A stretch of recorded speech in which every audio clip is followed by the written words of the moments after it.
Hi, welcome to another Power Blast podcast. Oh, the lies we tell ourselves when it comes to getting healthy and fit. I wonder if you can relate to any of these. Let's find out. Hey everyone, welcome to the Power Blast podcast, the power of possibility, passion, and purpose. I'm Tinsley, health and fitness coach, and I'm always looking for ways to, not only for my own life, but to help other people make life fun, happier, simpler, more rewarding, and more fun. And thank you for joining me today. And if you're a subscriber, a shout out to you as well. Let's talk about lies. Well, maybe I could adjust that a little bit and call it stories that we tell ourselves. Lies sound so negative and sound so like you're cheating yourself. So we'll call it the stories we tell ourselves when it comes to getting healthy and fit. The pretend stories, I guess it could be, because we rationalize and talk to ourselves all the time in our head all day long, right? And I think calling ourselves out and feeling real, just getting and being real honest is not always easy. But I think there's a way to spin the mindset, spin these stories to make them a little bit more positive. Just having a different mindset about them. If your goals, this is if your goals are to lose weight, get fit, feel great, get off medication, feel less achy, have more energy, feel less stressed, stuff like that. But let me go through some. I was brainstorming this with my wife earlier today and did some research on some others and put my own thoughts down. Let's see if you can relate to any of these. The lie, I have no energy. Working out will just make me more tired. Okay, reality check. Exercise can actually help you feel more energetic and less tired. I know it doesn't seem like that much because I dealt with that initially when I was trying to make that decision to work out. And a lot of times you just get home and you're so exhausted and you don't want to get up early and, you just feel tired, right? So the thought of doing any exercise whatsoever, it just seems impossible. But if you just take a look at maybe an honest assessment of how much sleep you're getting, actually, per night, maybe whether you're just, overworking yourself, whatever. But I think joining a gym, fit club, dance class, getting a personal trainer, doing a home workout, keeping it simple and fun, and just following a plan each day, you'll watch. It's kind of trusting the process is what this is. It's really hard to tell somebody you're going to feel this way until you actually do.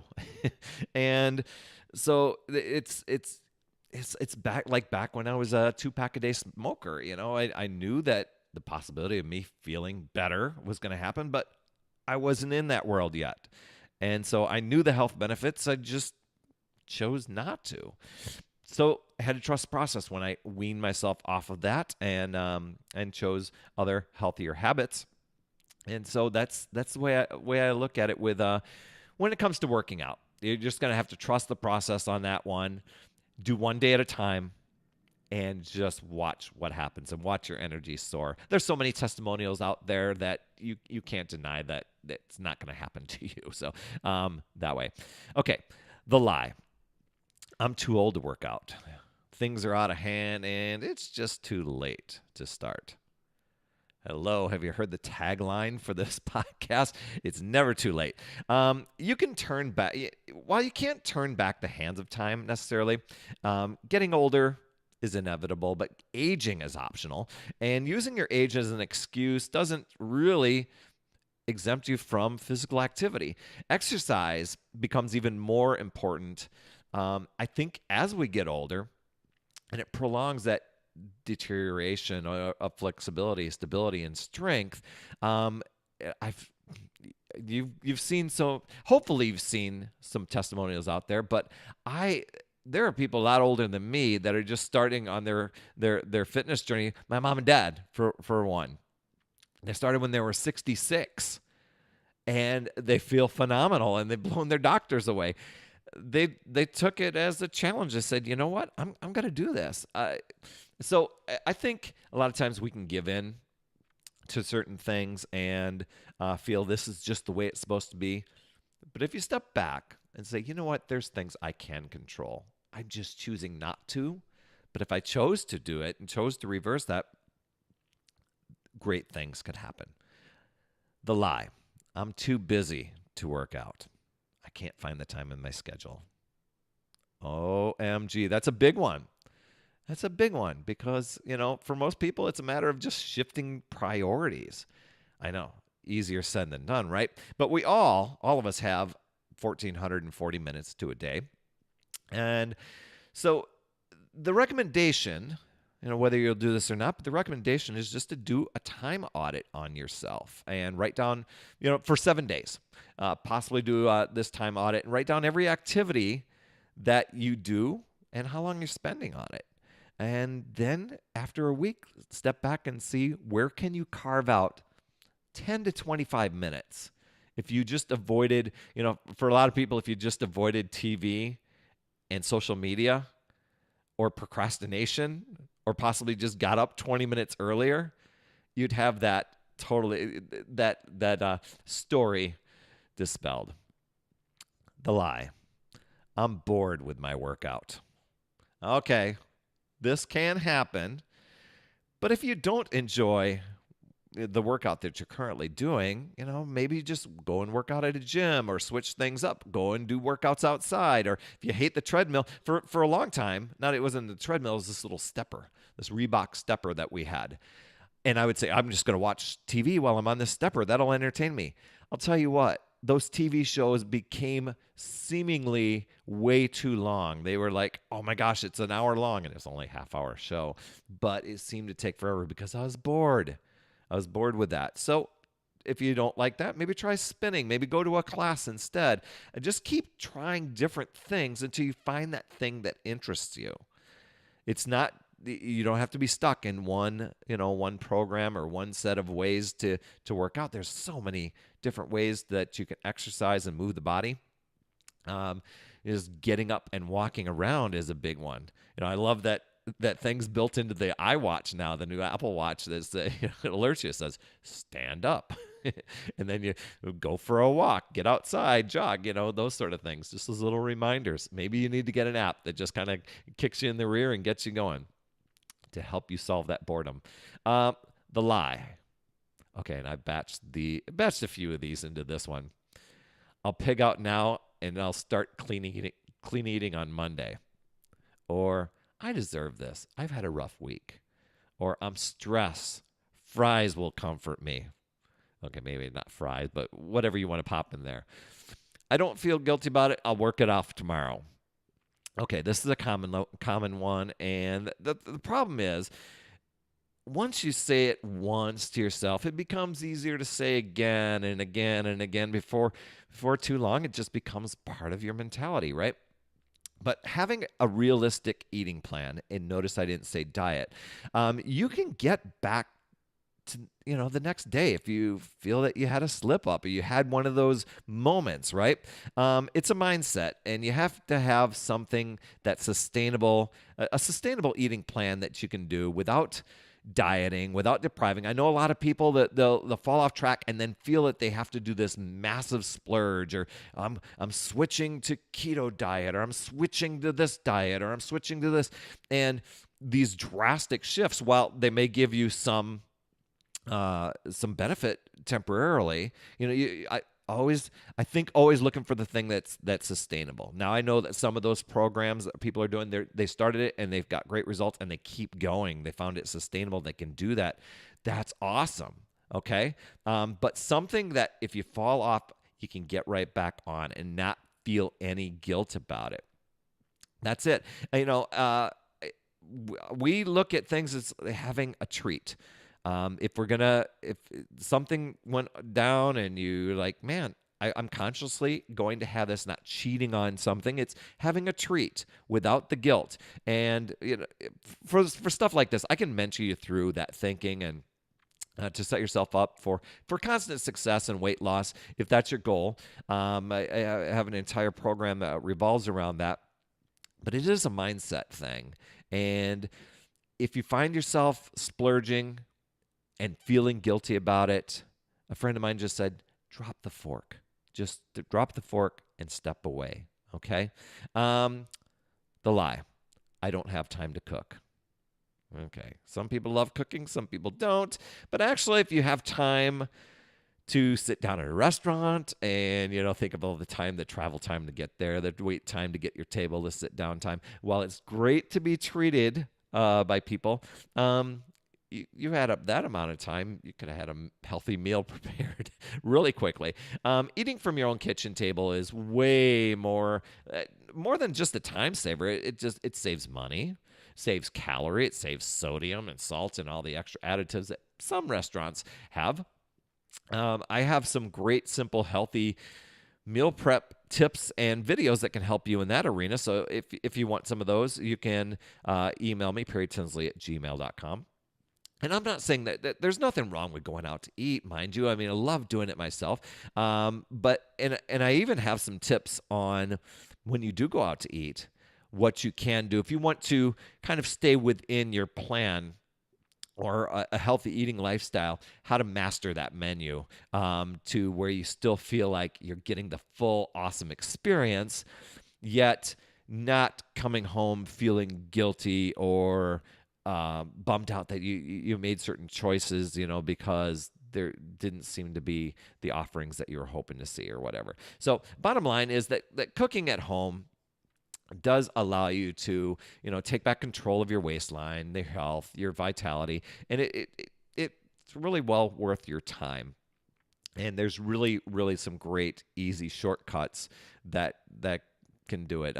One of the we went and bought a couple gadgets that have just made life super simple for us. One is an Instant Pot, a pressure cooker, and another one is a hot air fryer. That's another great one. And we use those two things religiously. The Instant Pot, I mean, it's so easy. It's like slicing up a few things, popping it in there, and, it's done in no time. And there's a lot of recipes and great healthy things that you can do out there with that. The lie, I have no idea what I'm doing in here in the gym. Okay, I've told myself that a lot of times. When I first started going to a gym, I would guess my way around that thing. I would try and go from machine to machine and look at the little directions on there and guess, am I supposed to do that gym or that exercise or that move? And then I bought a little home gym sort of thing, really, really generic one, and it didn't quite work out. But I would follow the little pamphlet there, but there was really no training or no guidance on what to do. It was total guesswork. And so when it comes to navigating yourself around equipment or a gym or whatever, I mean, today, with a little bit of research or just asking the right questions, you can find out the information you need. I mean, everybody is a newbie at one point in their life. Think about that. Everyone has been a newbie at one point in her life, or his or her life. So for me, I just needed, I tried things. I guessed my way around workout equipment at home and at the gym. Results weren't all that stellar. Eating might have been a part of that too. But I would let myself off the hook. Basically, I needed a trainer to tell me what to do. So a lot of gyms will offer a little bit of a trial trainer for a while you have your gym membership. You could also hire a trainer. For me, the trainer was through our workouts on DVD, but now I just stream them on Beachbody On Demand. And even after, what are we on? 16 years, I still use a trainer to tell me what to do because it takes the guesswork out. I'm not having to try and say, what am I going to do next? What am I going to do next? We have a gym here downstairs in our apartment, and I see people going from just randomly from one place to another. I do see some people that I can tell when they have an intentional plan. Each time I go down there, they're working some different body parts, and they're working on some different goals. And I even talk to them about that. But I can tell the people who are just randomly guessing their way around. I'm like, oh man, if you only had a trainer, somebody that could just show you what to do, and you did that, you'd make more efficient use of your time. They get in and out of the gym really fast, but you would be feeling a lot more confident and feeling like you had a plan. And so I'll put a link in our show notes to the streaming that we're doing. I now go to the gym and just stream it on my phone. You can just go to bod365.net. That's bod365.net to learn more on how to stream those workouts. So you have a trainer right there with you at all times, either at your home or even when you go to the gym. The lie. There's no point of me starting a program because I'll probably quit after a couple weeks. All right. This is one of those familiar ways of giving yourself a way out before you even start. And think about all the other things in life. You've probably done that too that you wish you would have accomplished if you just stuck with it. But let me ask you this. How serious are you about wanting to reach the goals that you're wanting? Is it going to take work? Yep. Did you have to be, do you have to be defined by your past thinking? Nope. Can you take control and change? Yep. Can you just do today and not worry about the weeks ahead? Yep. That's what I did. Okay. I just, I started a 90-day program. 90 days, that's 3 months. That seems so long. And holy cow, this is day one. That's too long. But all I did was I just did today.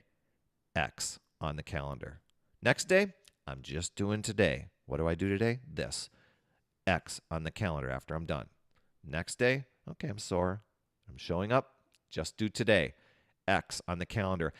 Doesn't matter where things are at 3 months from now. Trust the process. Just do today. You set attainable, measurable, and time-specific goals just to help you stay on track.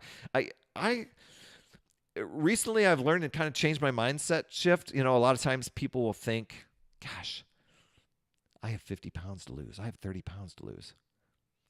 I now like to help people just focus on 2 pounds at a time. Let's just focus on the next 2 pounds. Weigh in each day. Okay, you're right there. Let's focus on the next 2 pounds. Who cares what that 50 is and whatever? We know that you've got a mission and a goal. Just the next 2 pounds. Totally doable. Just 2 pounds. Follow today's plan. Track what you're doing for your activity or your eating. Weigh in each day. Drink lots of water and eat vegetables, right? Boom. Just 2 pounds. Okay, the lie. Speaking of vegetables, the lie. I hate the taste of healthy food. Okay, this lie I told to myself for years. I hate vegetables. I actually did. I would gag. I would choke them. If I had to eat them, it would be literally just choking them down with a gulp of water and gagging. And it was tough. But when I was challenged by somebody to kind of refine my thinking on it because I knew the benefits of eating vegetables. The trick was really just to find ways to make the healthy foods more tasty. And so I set out on a mission to do that. And boom, it worked. I think within the first week, I dropped like 5 pounds. So veggies are what I eat most now.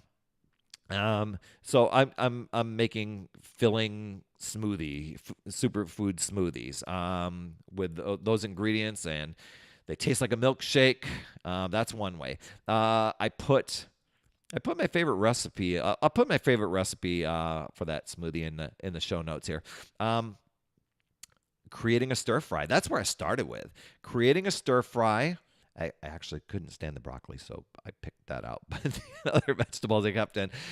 But creating a stir fry and using just a small amount of Bragg's aminos as your soy sauce, boom.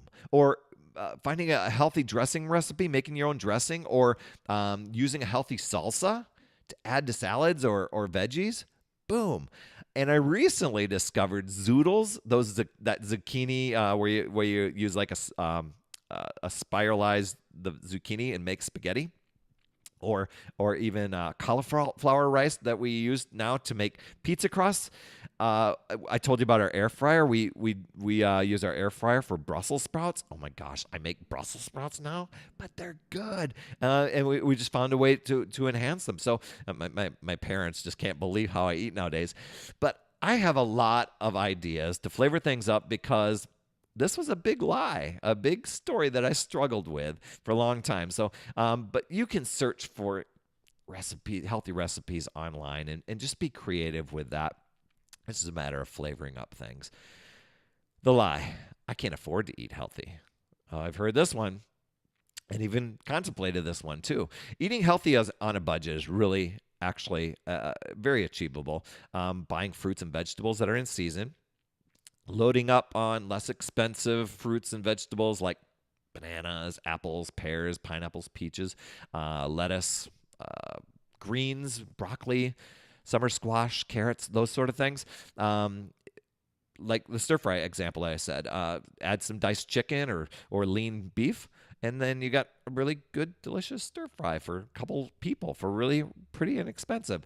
Other nutrient-dense foods like chickpeas, beans, lentils.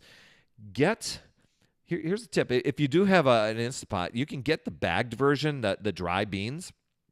And there's a very easy way to, I know usually you have to soak them overnight and there's a process to that, but the Instant Pot has a fast way of doing that. And that is super cheap.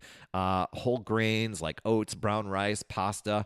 I probably would stay away from the pasta if you're looking to have goals like that. But cabbage, eggs, sweet potatoes, tuna. Those things are pretty budget friendly. Buying frozen produce, also an economical choice. And going out and buying things in bulk to save additional money. That's another way to do it. So freeing yourself of lies that inhibit you from taking control of your weight and health. I mean, getting to a healthy weight may not be easy, but it's totally 100% possible and sustainable. So let me ask you, what are some lies or stories that you thought of? Or maybe the ones that I had there, maybe there's ones that you thought of for a possible solution or a different way to think about it. But what are some other lies that maybe you find yourself telling yourself that you're like, you know what, I'm totally busted here. I can flip the switch on this and change my story, change my routine, change my possibility, take control, take charge, and reach the goals that I'm wanting to do. I'd love to hear from you. PerryTinsley@gmail.com. And if you'd like a few more ideas, one other thing you can try, I've got a cheat sheet out there. I give people a way that they can set up their kitchen to be kind of more successful with items in the cupboard and items in the fridge. It's at a site called absaremade.com. You can download it for free. I used Abs Are Made because abs are made in the kitchen, right? So I talk a lot about the kitchen. That may help you. Another resource that you might want to do is if you find yourself into late night snacking. Now, I like to try and finish dinner and then be done for the night, but late night snacks sometimes do happen. If you'd like some healthy late night snack ideas, you are welcome to download my, I got a list of like 50 of them. Check it out at snackslist.com. That's how do you spell it? SNACKSLIST.com, snackslist.com. All yours for free as well. That's all I have for this week. Please subscribe to this podcast, pass it on, share it. You can go to this go to the video version of this podcast by going to powerblastpodcast.tv, or just go into your little podcast app on your phone and do a search for Power Blast Podcast. You can search for it online as well and get the link that way. And while you're there, I'd appreciate an honest rating and review. That would absolutely be incredible. You rock, my friend. And as always, remember, it's never too late. We'll see you next week.